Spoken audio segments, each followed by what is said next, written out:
10 de abril de 1912 zarpó del puerto de Southampton en Inglaterra con destino a Nueva York un barco de pasajeros considerado como el más grande, el más lujoso y el más seguro jamás construido. En una entrevista para el periódico, un reportero le preguntó al propietario de la constructora de ese barco qué tan seguro era ese barco. Y el propietario dijo: es tan seguro que ni Dios mismo lo puede hundir. Esta frase penetró tanto en la mente del público que el día en que iba a zarpar el barco, cuando estaban abordándolo los pasajeros, una de las pasajeras, temerosa al ver que subía tantísima gente al barco, le preguntó a uno de los tripulantes de la tripulación y le pregunta y le dice: ¿qué tan seguro es el barco? Y le dice: es tan seguro que ni Dios mismo lo puede hundir.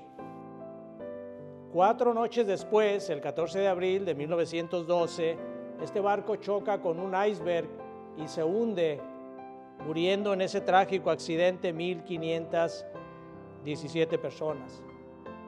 Seguramente ustedes ya saben a qué barco nos estamos refiriendo, aquel barco famoso del cual se han escrito muchos libros y se han hecho películas muy famosas. Este barco era el Titanic.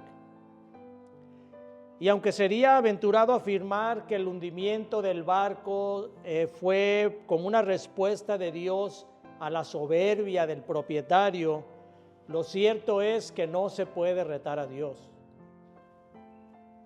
Pero este acto soberbio solo es uno de la infinidad de actos soberbios que los hombres han actuado y continúan haciendo en contra de los designios de Dios, rebelándose en contra de Dios.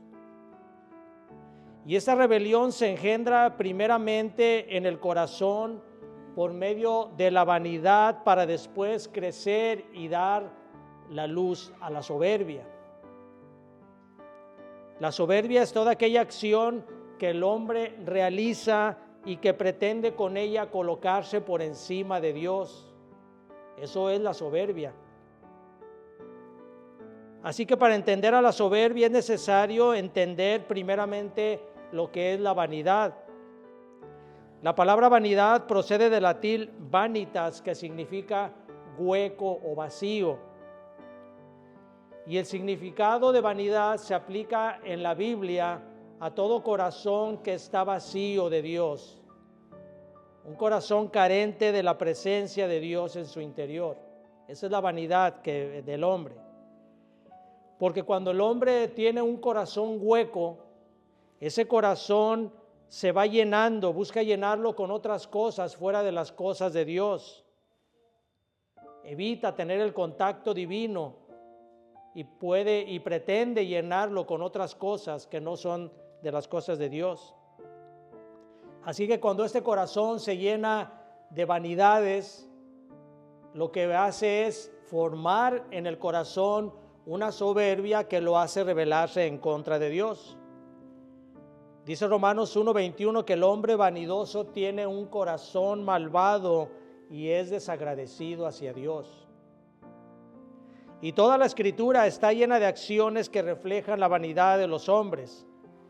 Pero entre todas ellas, entre todas las acciones que aparecen en la Escritura, donde el hombre por su vanidad tiende a rebelarse en contra de Dios, resalta una, no únicamente por ser una narración que ya ha llamado mucho la atención a través del tiempo, sino que resalta también porque es algo que afectó a toda la raza humana.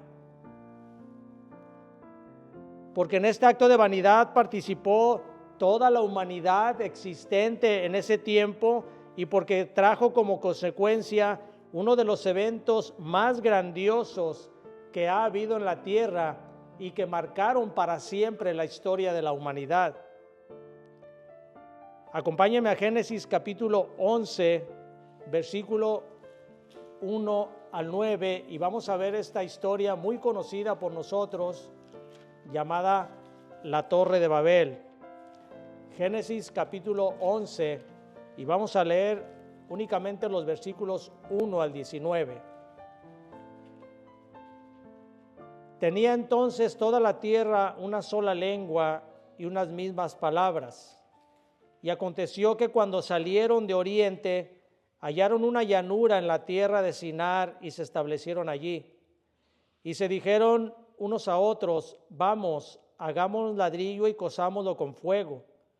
Y les sirvió el ladrillo en lugar de piedra y el asfalto en lugar de mezcla. Y dijeron: vamos, edifiquémonos una ciudad y una torre cuya cúspide llegue al cielo, y hagámonos un nombre por si fuéramos esparcidos sobre la faz de toda la tierra.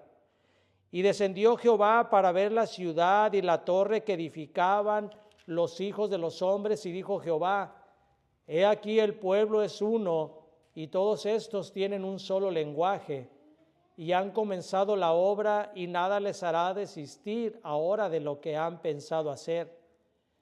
Ahora pues descendamos y confundamos ahí su lengua, para que ninguno entienda el habla de su compañero. Así los esparció Jehová desde ahí sobre la faz de toda la tierra, y dejaron de edificar la ciudad. Por esto fue llamado el nombre de ella Babel, porque ahí confundió Jehová el lenguaje de toda la tierra, y desde ahí los esparció sobre la faz de toda la tierra. Vamos a orar, hermanos. Nuestro buen Dios y Padre Celestial, qué grato es poder, Señor, estar aquí recibiendo aquello que tienes para nosotros en esta mañana por medio de tu bendita palabra. Queremos, Señor, pedirte que nos des un corazón dispuesto para que todo aquello que recibamos lo pongamos en práctica, que meditemos en ello, que sirva para nuestro crecimiento espiritual, y que quites todo aquello, Señor, que impida el que recibamos nosotros el mensaje de esta predicación. Te lo pedimos en el bendito nombre de nuestro Señor y Salvador Jesucristo. Amén. Para entender este pasaje, debemos de considerar lo contenido en el capítulo anterior, el capítulo 10 del libro de Génesis. El diluvio ya había terminado.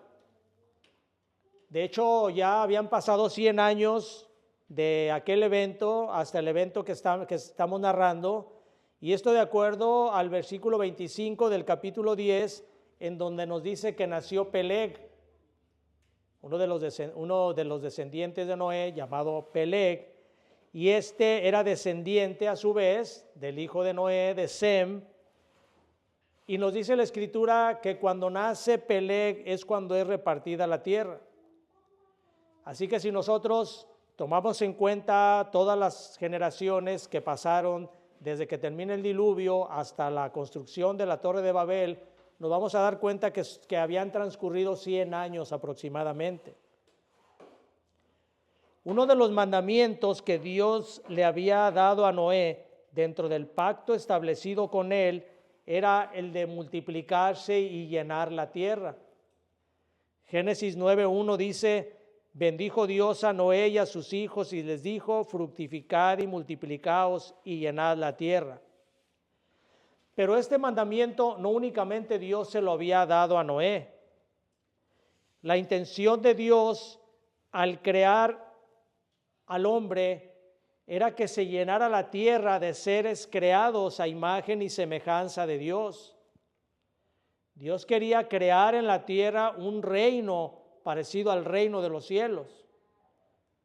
Y para eso Dios había creado al hombre y a la mujer, a los cuales también les había mandado a que poblaran la tierra, y de esa manera se cumpliría aquello que Dios había establecido. Génesis 1:28 dice: y los bendijo Dios y les dijo: fructificad y multiplicaos y llenad la tierra. Eso está hablándoles a Adán y a Eva.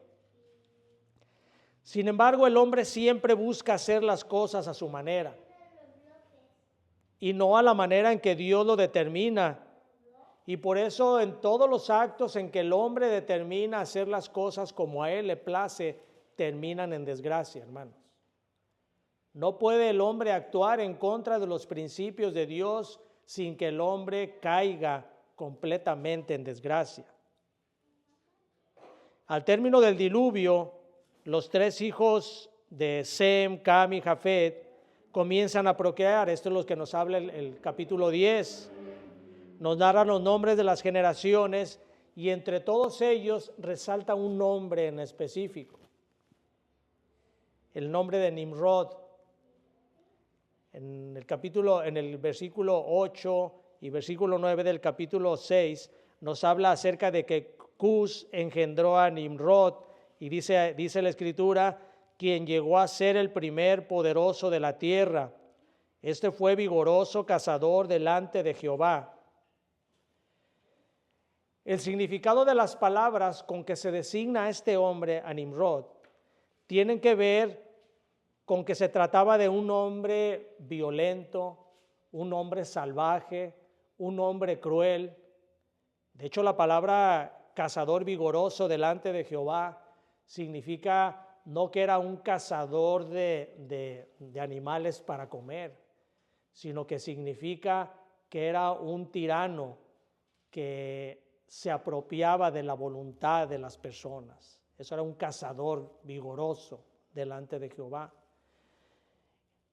Y cuando nos habla acerca de delante de Jehová, se refiere acerca de que era un hombre retador de Dios. En Génesis capítulo 20, cuando el Señor le dice, uno de los mandamientos, le dice a Moisés, no tendrás dioses delante de mí, le está diciendo, no tendrás dioses en mi presencia, no me retarás teniendo otros dioses, otros ídolos. Así es de que la palabra aquí cuando dice que Nimrod era un cazador poderoso en la tierra, vigoroso, dice delante de Jehová, está hablando de que era un hombre retador de Jehová, un hombre rebelde a Jehová. Y este término, hermanos, de poderoso también significa que era el gobernante de todos. Con ese poder que le daba su forma de ser el gobernante de todos, de todas aquellas personas existentes en ese momento sobre la tierra. Así que podemos pensar también, hermanos, de que así como pensaba Nimrod, pensaban también sus súbditos. ¿Recuerdan cuando iniciamos la predicación, como aquella frase que dice el constructor del Titanic, que ni Dios lo iba a hundir, cómo comenzó a meterse en la mente de las personas y todas las personas creyeron que ese barco era inundible? Era el lema de aquel, era el eslogan del barco. Y así es como la gente se deja manipular cuando alguien comienza a meter ideas en contra de Dios, la gente se deja manipular y comienza a creer que es de más valor las cosas que se le enseñan que las cosas que dice la Escritura. Este hombre Nimrod también es señalado como el fundador de varias ciudades. Dice aquí mismo la Escritura, entre ellas se fue el fundador de lo que posteriormente sería Babilonia. Babel fue el inicio de la ciudad de Babilonia. Así que Nimrod funda varias ciudades, entre ellas Babel y Nínive, que son las más conocidas porque aparecen repetidamente en la Escritura. Así que el mandato de Dios era que se esparcieran por toda la tierra para que la poblaran. Sin embargo, los hombres desobedecieron y se establecieron todos en una sola región, dice aquí, en una llanura al oriente. Dice entonces una sola, y esas mismas palabras dice el versículo 2, y aconteció que cuando salieron de oriente hallaron la llanura de la tierra de Sinar y se establecieron ahí. Ese mandamiento de poblar la tierra que Dios ya se los había entregado, ellos al momento de establecerse ahí en esta región estaban desobedeciendo el mandato que Dios les había dado. Comenzaron entonces ellos a edificar con ladrillo, comenzaron a hacer ladrillos con el material que tenían. Esto debido a que como era una gran extensión, una llanura, no tenían montañas de donde hacerse de piedra. Así que comienzan ellos a hacer ladrillos, dice, y mezcla para poder construir aquella torre. Todos en ese momento tenían las mismas costumbres, tenían la misma intención y también tenían un mismo lenguaje. No había idiomas. El mismo lenguaje que había sido transmitido desde la época de Adán continuaba siendo el único lenguaje que ellos tenían. Pero Dios les había ordenado que se dispersaran. La tierra es muy grande, la población tenía que ir a poblar la tierra. Ahora la pregunta es, si Dios les había dado la orden de poblar la tierra, ¿cuál era la razón por la que no lo hacían? ¿Por qué no se iban de ahí, de ese lugar?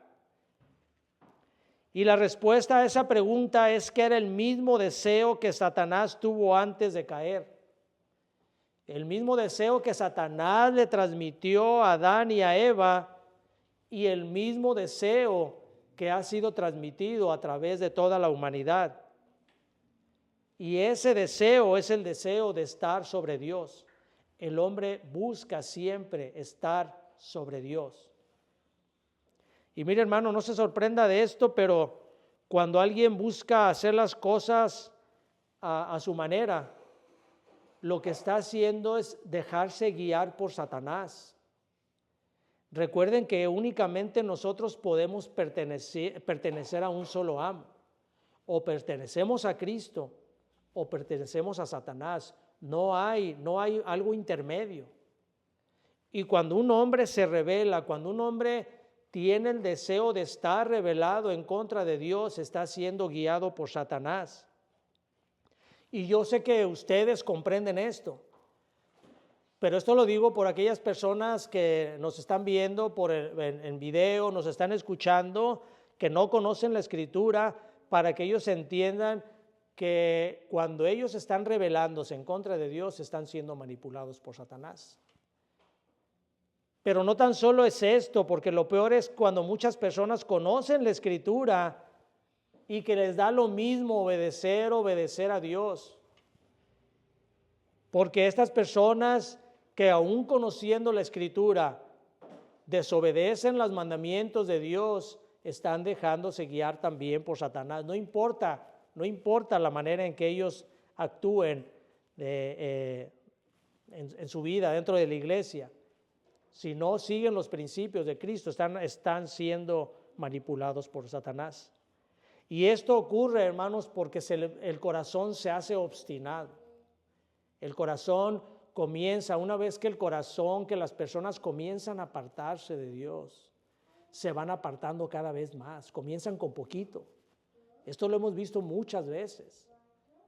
Esto es muy peligroso y muy triste en cómo la gente comienza a irse desviando, se van atrayendo cada más de cosas. ¿No se han fijado ustedes, hermanos, cómo cuando ustedes buscan algo en el internet y cómo comienzan a darle cada vez cosas más atractivas de aquello que ustedes buscaron, de cualquier cosa? Si por ejemplo buscan algún versículo bíblico, les van a mandar versículos bíblicos que les hagan atraer más a la computadora. Y de esa misma manera trabaja Satanás. Comienza dando poquito y luego trae atracciones más fuertes, hasta que definitivamente la persona se separa de Cristo. ¿Por qué? Porque sus corazones se vuelven obstinados. Estas personas quieren edificar su torre de grandeza, buscando acumular ladrillo tras ladrillo de vanidades y de esa manera llegar hasta las alturas de su ego. Escúchelos hablar ustedes a estas personas, hermanos. ¿Y de qué hablan? Únicamente de lo que quieren lograr, de lo que van a comprar, de lo que van a hacer, de lo que van a invertir, de lo que van a disfrutar. No toman en cuenta a Dios para nada porque no les interesa. Estas personas se creen autosuficientes en ellos mismos y llegan a decir, es que a mí nadie me ha regalado nada. Yo todo lo he conseguido por mis propios esfuerzos y es por eso que es mi deseo disfrutar de todo aquello que he logrado porque yo me lo merezco. Ese es el pensamiento de una persona que no toma en cuenta a Dios. Y ese era el pensamiento que tenían los habitantes de Babel. Ellos querían, en su vanidad, ellos querían formar una torre en el cual ellos hacerse famosos. Dice la Escritura, el versículo 4 dice, capítulo 11 dice, y dijeron, vamos, edifiquémonos una ciudad y una torre cuya cúspide llega al cielo y hagámonos un nombre por si fuéramos esparcidos sobre la faz de la tierra. Y otra versión dice, construyamos una torre y hagámonos famosos por si fuéramos esparcidos sobre la faz de la tierra. ¿Y acaso no es lo que busca la gente hoy en día? ¿Acaso no busca hacerse famosos? Los jóvenes buscan hacer todo lo posible por hacerse famosos. Estos jóvenes buscan, hoy ya si alguien le pregunta a un joven qué es lo que te gustaría hacer, diría, a mí me gustaría ser un influencer, que son todos aquellos que utilizan sus teléfonos celulares, sus cámaras y hacen de todo para poder recibir likes. Entre más likes reciban, más se reconocen.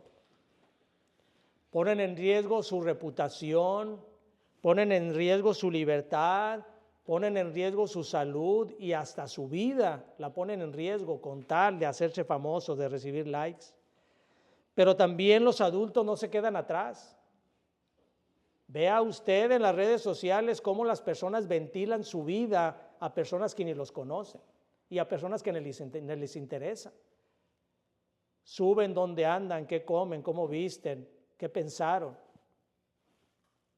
Y también ellos lo hacen con riesgo de ser burlados, insultados, menospreciados, y también ponen incluso en riesgo su integridad personal, porque hay mucha gente que está buscando ese tipo de personas para aprovecharse de ellos y secuestrarlos o chantajearlos. Hay muchas maneras en que caen en peligro estas personas al estar haciendo esto.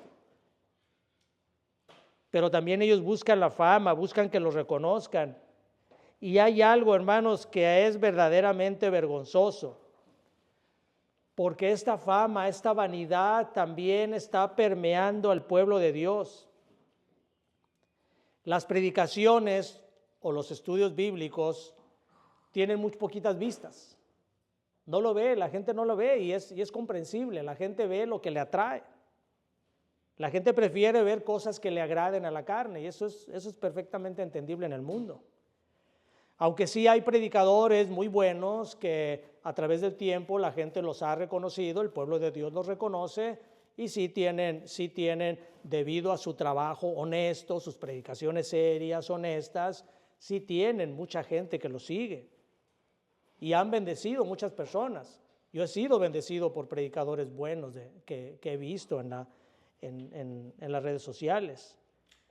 Sin embargo, hermanos, y esto es lo vergonzoso, hay predicadores que comenzaron predicando bien, buenos predicadores, pero con el afán de hacerse famosos, sus canales los han convertido en canales de temas que atraen la morbosidad de la gente y los disfrazan de temas bíblicos.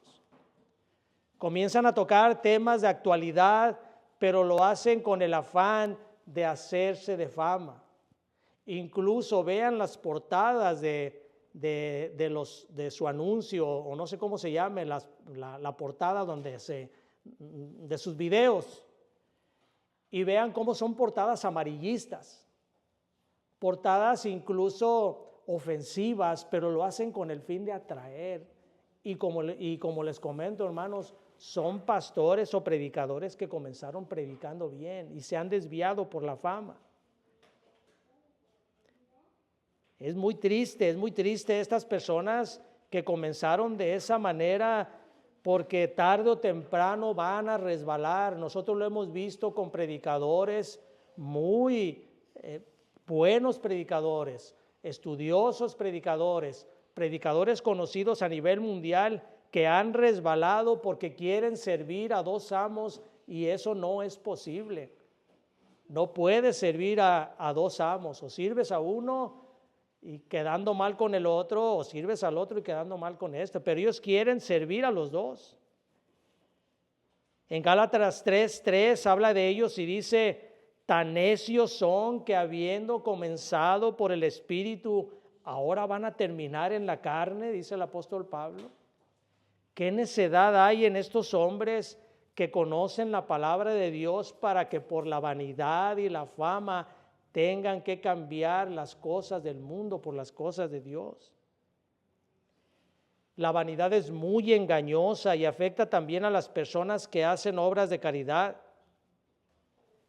Las personas que tienen un alto nivel económico hacen fundaciones, que está bien, ayudan, hacen eventos caritativos, ayudan a diferentes organizaciones que necesitan la ayuda, que eso es bueno. Pero la mayoría de las veces lo hacen únicamente para su vanidad, para obtener fama, prestigio en el mundo. ¿Qué pasaría si a estas personas no se les nombrara, si de manera anónima dieran?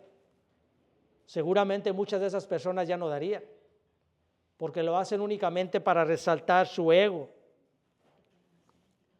Y esto también pasa en muchas iglesias. La vanidad, el apelar a la vanidad pasa en muchas iglesias.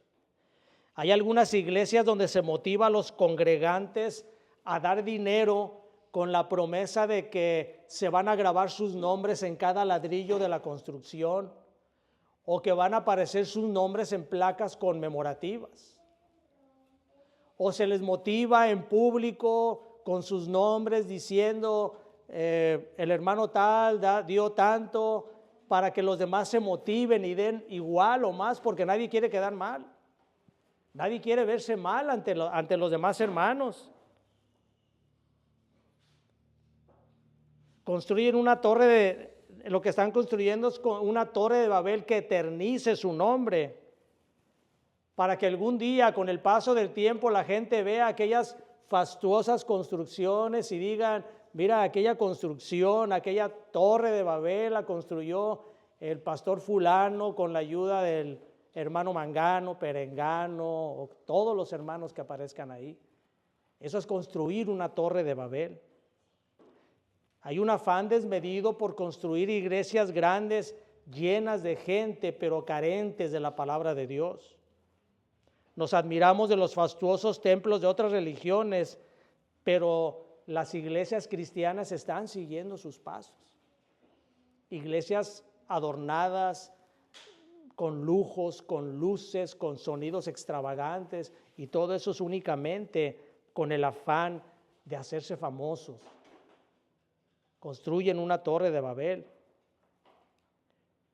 Las iglesias comenzaron en la Edad Media a construirse grandes, fastuosas. ¿Y saben cuál es el significado de esto, de la grandeza de las iglesias?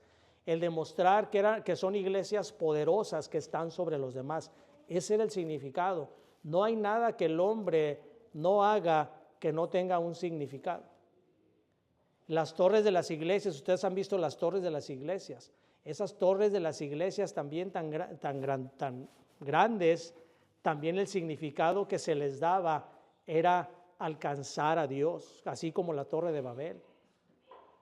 Todo tiene un significado, porque la vanidad es un arma muy engañosa, es el arma favorita de Satanás que utiliza para desviar a los hombres de Cristo. Sigue diciendo la Escritura que Dios descendió para ver aquella obra que estaban realizando los hombres. Ahora, esto no debemos de tomarlo de manera literal. Dios no tiene que descender de ningún lado. Dios es omnipresente. Dios está en cualquier lugar. Él no tiene que bajar. Y cuando se habla en la Escritura de que Dios desciende para ver lo que estaban haciendo, se está hablando en términos humanos, para que nosotros lo entendamos. Moisés, el escritor de este libro, inspirado por el Espíritu Santo, lo que está haciendo es utilizando términos que nosotros podamos comprender. Y esto que dice que Dios desciende nos da la idea de que Dios es muy separado de nosotros. de que Dios está infinitamente retirado de nosotros, no en distancia, sino en presencia, pero en una presencia que es debido a nuestra carne y a Él, a su Espíritu Santísimo. Eso es la separación. Entonces, cuando se menciona aquí que Dios desciende, es con esa intención de que Él tiene que bajar de su santo lugar para ver las imprudencias que están cometiendo los hombres. Esa es la idea que se da aquí en este apartado. Los habitantes de Babel estaban tan obsesionados en construir esa torre que nada les haría desistir, como dice aquí la Escritura. Entonces Dios toma la decisión de frustrar aquellos deseos rebeldes y pecaminosos de los hombres, utilizando un método que para nosotros sería fue de lo más inesperado. Él pudo haber destruido la Torre de Babel con un incendio, con un terremoto, con fuego.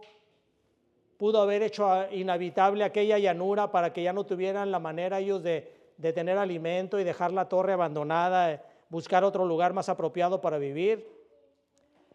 Pero los planes del Señor, además de sorprendentes y sabios, son inesperados para nosotros.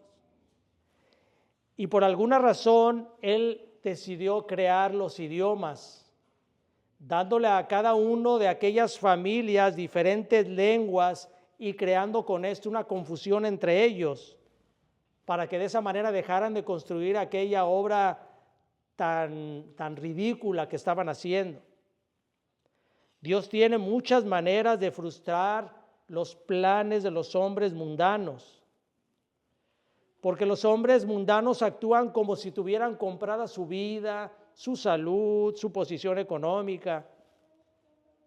Los hombres del mundo hablan de hacer planes a futuro, como si todas las cosas dependieran de ellos mismos.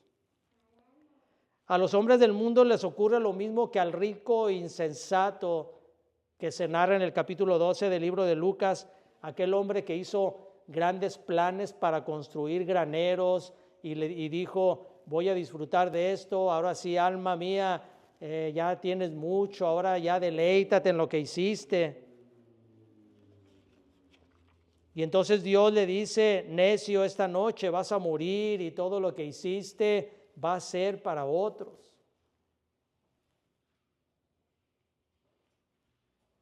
Sigue diciendo, ahora pues, dijo la Trinidad de Dios, descendamos y confundamos ahí su lengua para que ninguno entienda el habla de su compañero. Dios entonces decide crear los idiomas para que no se entendieran. Según las estadísticas, existen actualmente 7,000 idiomas en el mundo. Esas son las estadísticas más actuales. 7,000 idiomas en el mundo. No sabemos nosotros cuántos idiomas les dio a Dios en ese momento. Probablemente les dio más, porque dice la Escritura que no se entendían uno a otro. Probablemente ni uno u otro de sus compañeros, así de que debe de haberles dado infinidad de idiomas a cada uno.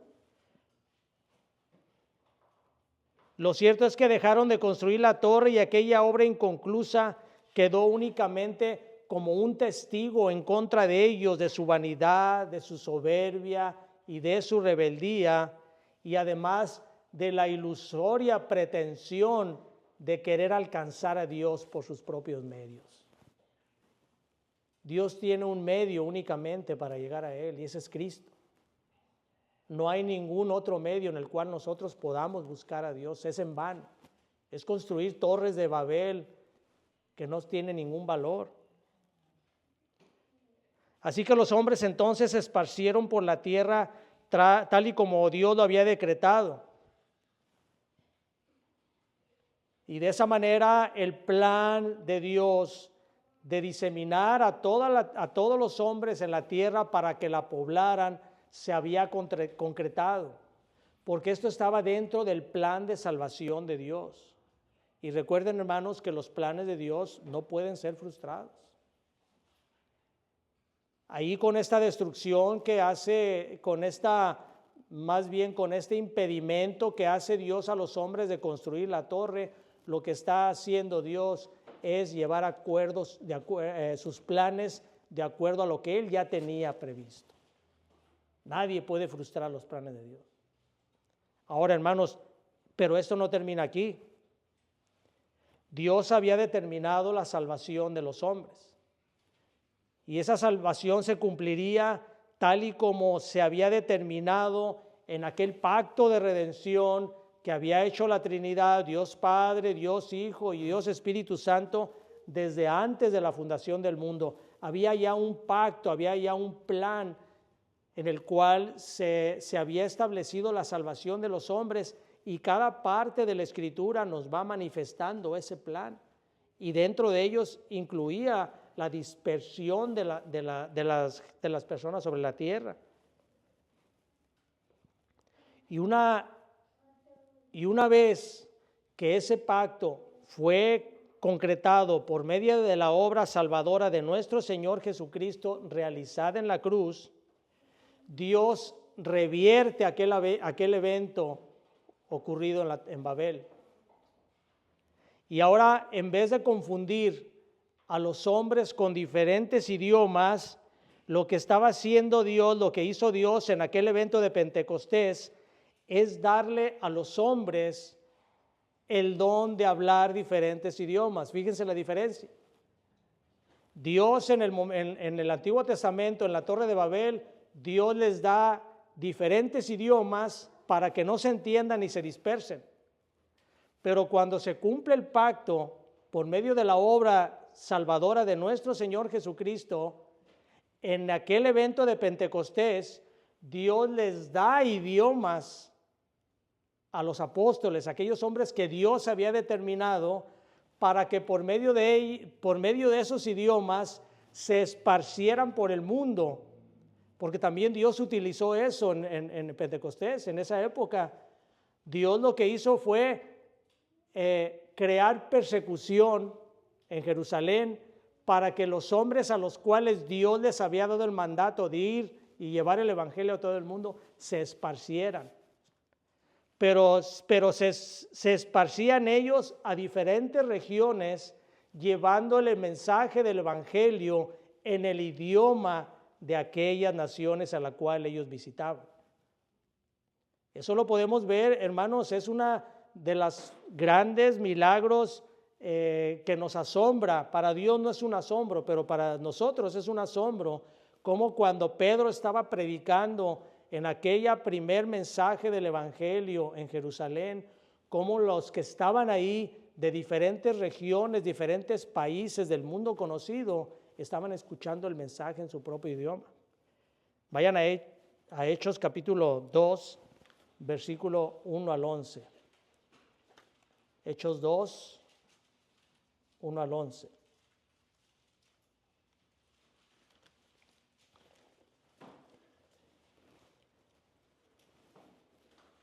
Dice, cuando llegó el día de Pentecostés, estaban todos unánimes juntos, y de repente vino del cielo un estruendo como de un viento recio que soplaba, el cual llenó toda la casa donde estaban sentados. Y se les aparecieron lenguas repartidas como de fuego, asentándose sobre cada uno de ellos. Y fueron todos llenos del Espíritu Santo y comenzaron a hablar en otras lenguas según el Espíritu les daba que hablasen. Moraban entonces en Jerusalén judíos varones piadosos, y dice, de todas las naciones bajo el cielo. Y hecho este estruendo, se juntó la multitud y estaban confusos porque cada uno les oía hablar en su propia lengua. Estaban atónitos y maravillados, diciendo, mirad, ¿no son galileos todos estos que hablan? ¿Cómo pues les oímos nosotros hablar cada uno en nuestra lengua en la que hemos nacido? Partos, medos, elamitas y los que habitamos en Mesopotamia, en Judea, en Capadocia, en el Ponto y en Asia, en Frigia y Panfilia, en Egipto y en las regiones de África, más allá de Cirene, y romanos aquí residentes, tantos judíos como prosélitos, cretenses y árabes, y que dice, les oímos hablar en nuestras lenguas las maravillas de Dios. Así que, hermanos, el Señor, al hacer esto en Pentecostés, lo que está haciendo es utilizar aquello que había hecho en la Torre de Babel.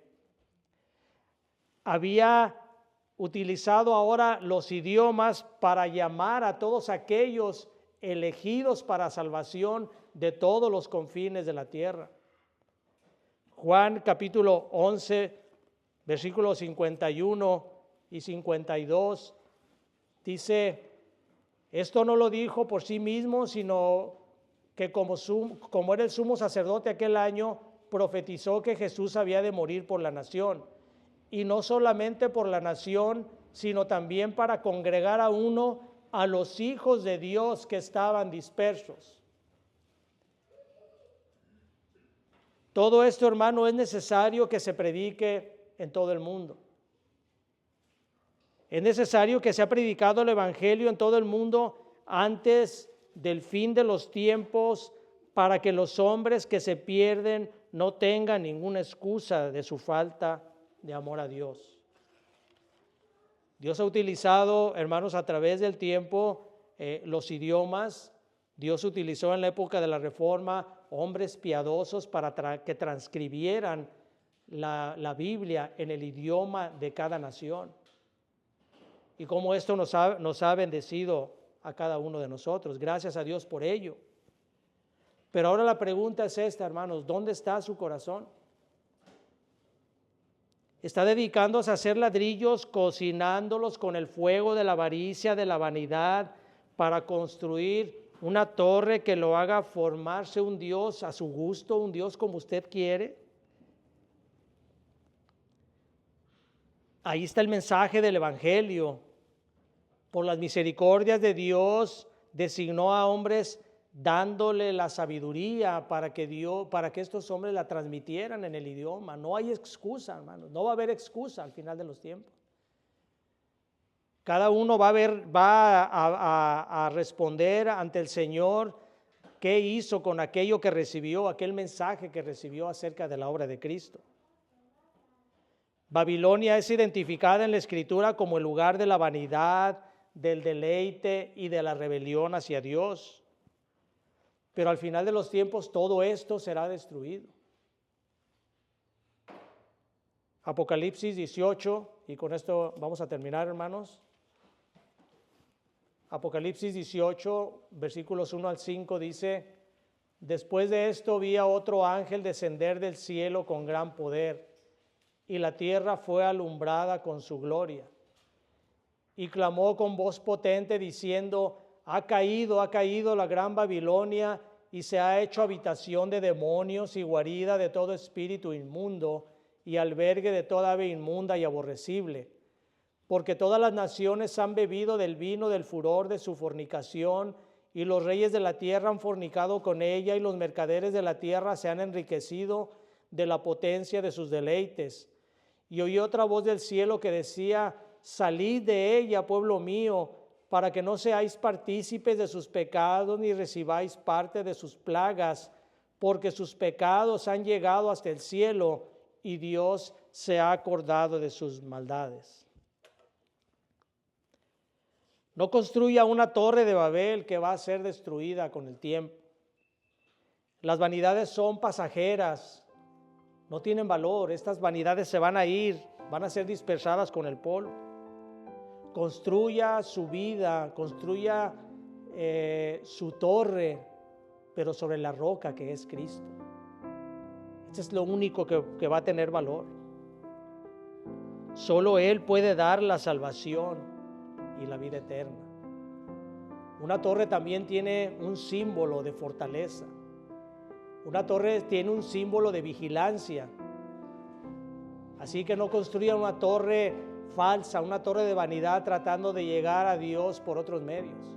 Construye su torre firme, su torre fuerte en la roca que es Cristo. Vamos a orar, hermanos.